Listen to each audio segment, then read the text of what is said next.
ផលវិបាកនៅពេលរកការងារបានធ្វើសម្រាប់និស្សិតគិសនីពេលចប់คลิปនេះខ្ញុំមាន2คลิปទី1ខ្ញុំនិយាយពីបញ្ហាហើយคลิปទី2ភាគបញ្ចប់ខ្ញុំនិយាយពីដំណោះស្រាយប្រធានបទនេះខ្ញុំលើកយកពីគេហទំព័រមួយដែលនៅក្នុងសាកលវិទ្យាល័យដែលគេស្រាវជ្រាវទៅលើផ្នែកខាងជំនាញគិសនីនឹងឯងគឺគេដកសងចេញពីអ្វីដែលជីវិតនៅនិស្សិតគិសនីនឹងជួបប្រទេសជាវិសុវបងប្អូនទាំងអស់គ្នាបាទដោយសារតែคลิปមួយនេះខ្ញុំធ្វើឡើងគឺសម្រាប់និស្សិតដូច្នេះអាចចូលស្ដាប់នៅក្នុងคลิปនេះបានណាដោយសារខ្ញុំឆ្លៀតពេលសម្រាប់ការងារនឹងដោយសារខ្ញុំជាប់ពង្រៀនអញ្ចឹងថ្ងៃនេះទៅទំនេរមួយថ្ងៃអញ្ចឹងខ្ញុំធ្វើការបង្រៀនបញ្ចេញคลิปនេះជូនណាបាទបញ្ហាផ្នែកហិរញ្ញវត្ថុទី1ធំណាខ្វះខាតប្រាក់ចំណូលដើម្បីធានាជីវភាពឬសងបំណុលបើមានការខ្ចីសម្រាប់ការសិក្សាអានេះគេនិយាយថាបើសិនជាយើងខ្វះដោយសារតែបើខ្ញុំជួបឃើញច្រើននៅក្នុងបច្ចុប្បន្ននេះគឺនិស្សិតគាត់ដោះដូរជាមួយនឹងការងារជំនាញផ្សេងដើម្បីយកប្រាក់យកមករៀនអញ្ចឹងណាប៉ុន្តែគាត់នៅតែស្រឡាញ់ជំនាញរបស់គាត់ដែលគាត់កំពុងតែរៀនអញ្ចឹងដើម្បីដោះស្រាយទប់ទល់គាត់ត្រូវយកអ្វីដែលគាត់កំពុងធ្វើការខាងក្រៅយកមកទប់ទល់ខ្ញុំមិនបកស្រាយច្រើនដោយសារវីដេអូនេះខ្ញុំមិននិយាយពីដំណោះស្រាយខ្ញុំនិយាយពីបញ្ហាអញ្ចឹងណាអាស្រ័យលើគ្រួសារមិត្តភ័ក្តិដែលអាចធ្វើឲ្យមានអារម្មណ៍អស់កម្លាំងចិត្តអានេះគឺបាត់បង់ទំនុកចិត្តណាដោយសារតែបើជាពិសេសអ្នកមកពីតាមខេត្តអញ្ចឹងទៅបើរៀនចប់រហូតដល់5ឆ្នាំហើយបើយើងរកការងារអត់បានធ្វើអានឹងក៏បើយើងនិយាយពីខាងអ្នកនៅផ្ទះវិញឬក៏មិត្តភ័ក្តិវិញក៏ពិបាកនៅក្នុងការទុកចិត្តយើងដែរសូម្បីតែយើងផ្ទាល់ហ្នឹងក៏យើងដូចមិនទុកចិត្តខ្លួនឯងដែរព្រោះអីរៀនចប់ដល់ 4-5 ឆ្នាំហើយយើងអត់ទាន់ដឹងថាខ្លួនឯងហ្នឹងកំពុងចេះអីទេតែ Computer Word Excel ហ្នឹងក៏នៅតែវៃដូចដើកដែរ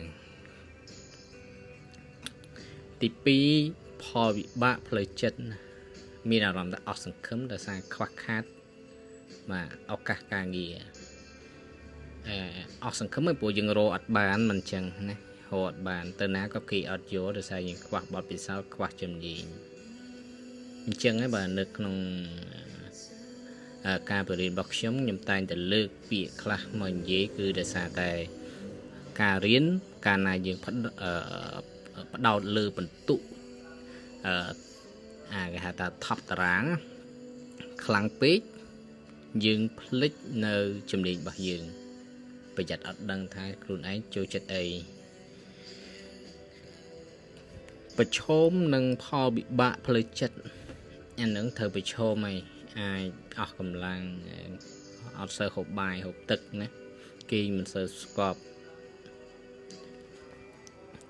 ភ្នែកយើងរូអីតិចតួចណានេះភ្នែករូក៏យើងមិនអាចថាបានដែរដោយសារអ្នកខ្លះទៅក៏ភ្នែករូឬក៏ភ្នែកខ្មៅភ្នែកអីទៅក្រហមសូវបានគេងក៏ដោយសារគេរៀនច្រើន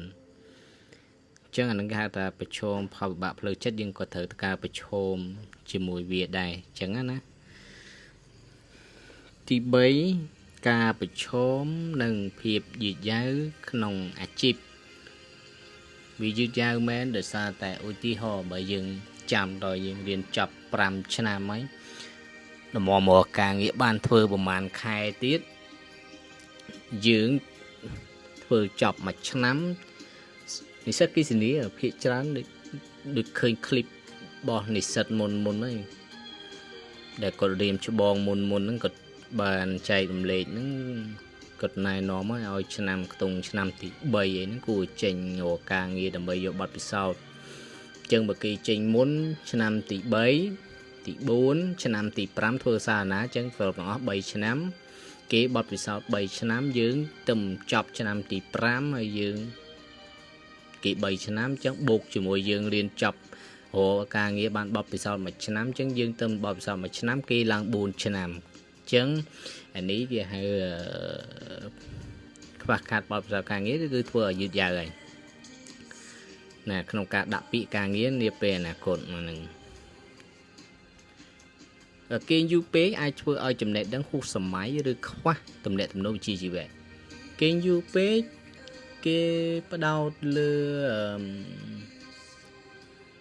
មិនផ្ដោតលើការគេនេះណាក្នុងន័យនេះគេចង់និយាយពីយើងគេការងារមកគេដាក់ឲ្យ3យើងធ្វើតែ3ដាក់ឲ្យ4ធ្វើតែ4អត់គិតថាត្រូវការរៀនបន្ថែមស្វែងយល់បន្ថែមដើម្បីឡើងតំណែងទៅទទួលបានការងារថ្មីមកយើងបានរៀនអីថ្មីចូលប្រាក់ចំណូលប្រាក់ខែវានឹងឡើងតាមហ្នឹងអញ្ចឹងអាហ្នឹងមិនគេហៅថាគេងកុំគេងយូរពេកផលវិបាកផលប៉ះពាល់ដល់សង្គមការខកខានក្នុងការរួមចំណែកដល់សេដ្ឋកិច្ចឬវិស័យអគ្គិសនីដែលត្រូវការជំនាញខ្ញុំជាគ្រូបង្រៀនបើខ្ញុំកលេចមើលបច្ចុប្បន្ននេះក៏មិននេះទេមានន័យថាมันខ្សត់ពេកទេព្រោះដោយសារតែគេត្រូវការអ្នកចេះបើសិនជាសួរថាការងារបច្ចុប្បន្នរៀងជាងទេបើយើងមើលទៅបើសិនគិតមែនតើណាបើសិនជាខ្ញុំនៅជានិស្សិតខ្ញុំនឹងមានគំនិតមួយដូចនិស្សិតដែរថាការងារដូចពិបាករកតែដល់ពេលយើងរកការយើងអ្នកធ្វើការយើងធ្លាប់ធ្វើខ្ញុំក៏មានបទពិសោធន៍នៅក្នុងការរើសបុគ្គលិកដែរសម្ភាសដែរណាបុគ្គលិកបច្ចុប្បន្ននេះក្រុមហ៊ុនបច្ចុប្បន្ននេះគេត្រូវការអ្នកចេះរួចហើយនិស្សិតអត់ត្រូវអត់ចេះកុំយកបន្ទុកសាលាយកទៅព្រោះដោយសារតែគេត្រូវការអ្នកជំនាញខ្ញុំបើកវងកញ្ចក់បន្តិចជំនាញនេះមិនមែនជាជំនាញពេទ្យហើយក៏មិនមែនជាជំនាញច្បាប់ដែរបើសិនជាអ្នកច្បាប់ក៏អ្នកដែលគេប្រើ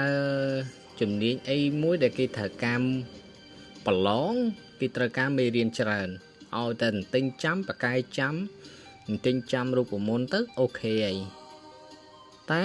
ការងារវិស្វករនេះគេត្រូវការជំនាញពិតប្រាកដមានន័យថាទាំងការចុះទៅដល់អនុវត្តជាក់ស្ដែងនៅកន្លែងធ្វើការហើយនឹងការងារនៅលើកុំព្យូទ័រអាហ្នឹងយើងសកត់ធ្ងន់បន្តិចណាអាចប៉ះពាល់ដល់ជីវភាពគ្រួសារជាពិសេសបើគ្រួសារខំឧស្សាហ៍ថែទាំក្នុងឡុងពេលសិក្សាវាប៉ះពាល់មែនដោយសារគាត់ត្រូវការផ្គត់ផ្គង់យើងដើម្បីឲ្យយើងរកការងារបានធ្វើតែដល់ពេលឧទាហរណ៍មានខ្ញុំធ្លាប់ឮឪពុកខ្ញុំថាដែរណាពីដើមមកខ្ញុំចាំឈ្មោះតែចាស់ក៏គាត់ធ្លាប់និយាយខ្ញុំជឿថានិស្សិតគាត់ធ្លាប់ឮហើយលក់ដីលក់ខ្សែលក់ចកាដើម្បីឲ្យកូនរៀននឹងឯងចឹងបើសិនជាយើងរកបានមិនបានធ្វើអានឹងក៏បាត់បង់សំទោសបាត់បង់ទំនុកចិត្តនៅលើយើងដែរហ្នឹងគឺជាការផលប៉ះពាល់មួយដល់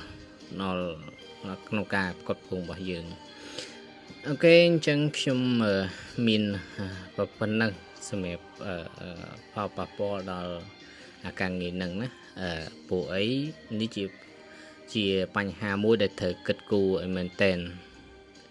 คลิปទី2คลิปបញ្ចប់ខ្ញុំនឹងនិយាយពីដំណោះស្រាយនេះគឺជាវីដេអូคลิปមួយសំខាន់សម្រាប់និស្សិតអគ្គិសនីជាពិសេសគឺអគ្គិសនីមកពីតាមខេត្តអរគុណ